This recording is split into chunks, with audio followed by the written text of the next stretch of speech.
Day 12. US President Joe Biden's visit to Israel today was considered the most significant show of support from the US of all time.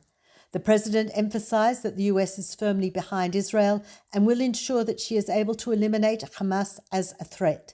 Biden said the US stood by during the Shoah, but would not stand by again.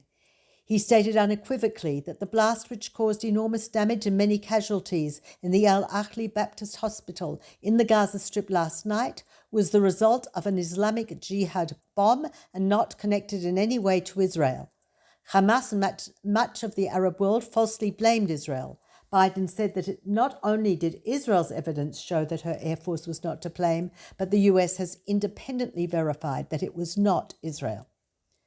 Israel was particularly cautious about causing harm to civilians in anticipation of Biden's visit, in addition to her regular high standards of rules of engagement, which were emphasized today by Chief of Staff Herzi Halevi in his address to troops.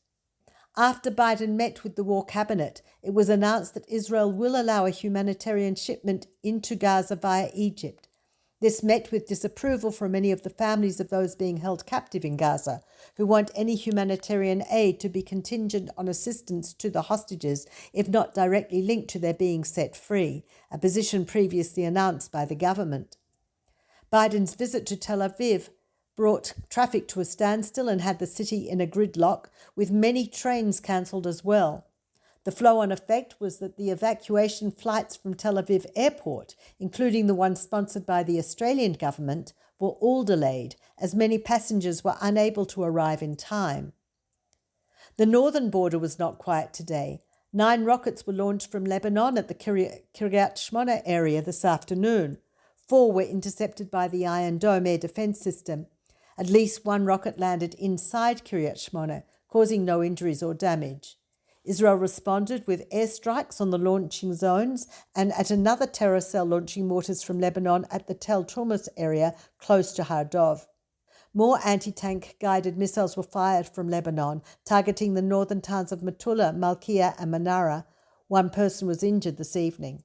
Multiple rockets were sent towards Tel Aviv and other cities in the center of the country this evening after a quiet day, possibly due to the presence of President Biden. There were no injuries. Despite several rocket barrages from Gaza being directed at the south and concerns that there might still be terrorists in the area adjoining Gaza, the army announced that it is allowing some agricultural activity to proceed in some of the kibbutzim in the area. And a new symbol has appeared in Jerusalem, the yellow ribbon, which is the international sign pleading for the release of prisoners of war. This is Peta Jones-Pellach reporting for NCJWA Australia.